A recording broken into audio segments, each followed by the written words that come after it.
पहला करंथियों 14 बाब 1 से 25 आयत। मोहब्बत के तालब हो और रूहानी नेमतों की भी आरजू रखो, खुसूसन इसकी कि नबूवत करो, क्योंकि जो बगाना ज़ुबान में बातें करता है वो आदमियों से बातें नहीं करता बल्कि खुदा से, इसलिए कि उसकी कोई नहीं समझता, हालांकि वो अपनी रूह के वसीला से भेद की बातें कहता है।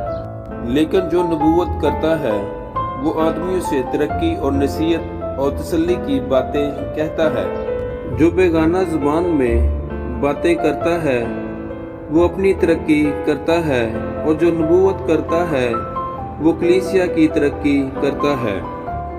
अगरचे मैं ये चाहता हूँ कि तुम सब बेगाना ज़ुबानों में बातें करो, लेकिन ज़्यादातर यही चाहता हूँ कि नबूवत करो।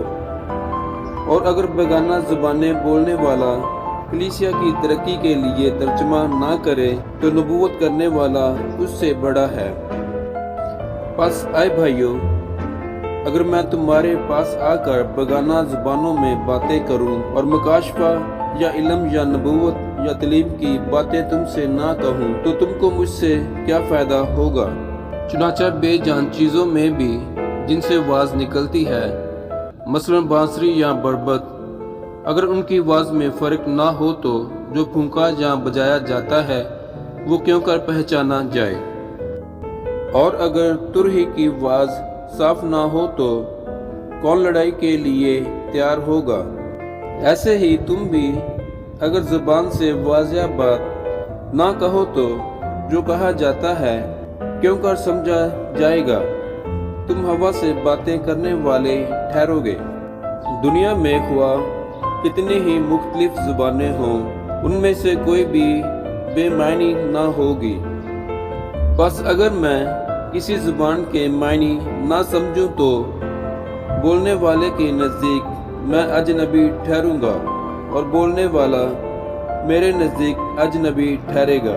बस तुम जब रूहानी नेमतों की आरजू रखते हो तो ऐसी कोशिश करो कि तुम्हारी नेमतों की अफजूनी से कलीसिया की तरक्की हो।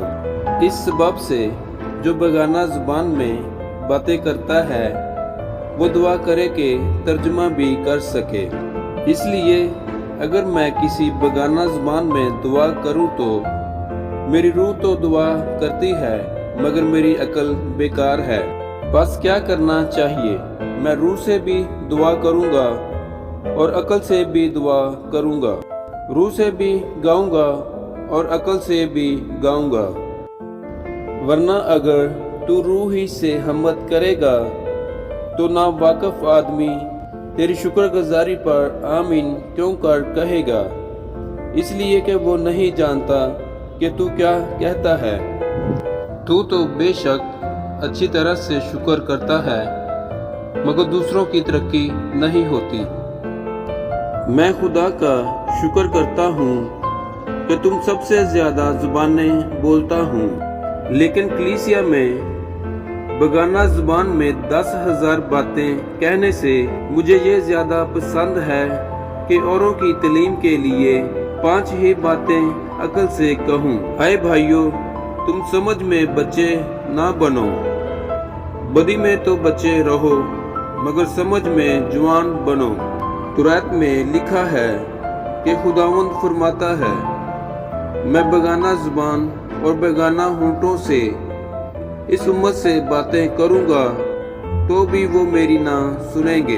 बस बेगाना ज़ुबानें ईमानदारों के लिए नहीं बल्कि बेईमानों के लिए निशान हैं, और नबूवत बेईमानों के लिए नहीं बल्कि ईमानदारों के लिए निशान है। बस अगर सारी कलीसिया एक जगह जमा हो और सबके सब बेगाना ज़ुबानें बोलें और ना वाकिफ या बेईमान लोग अंदर आ जाएं तो क्या वो तुमको दीवाना ना कहेंगे? लेकिन अगर सब नबूवत करें और कोई बेईमान या ना वाकिफ अंदर आ जाए तो सब उसे कायल कर देंगे और सब उसे परख लेंगे और उसके दिल के भेद जाहिर हो जाएंगे। तब वो मुंह के बल गिरकर खुदा को सजदा करेगा और इकरार करेगा कि बेशक खुदा तुम में है। आमीन।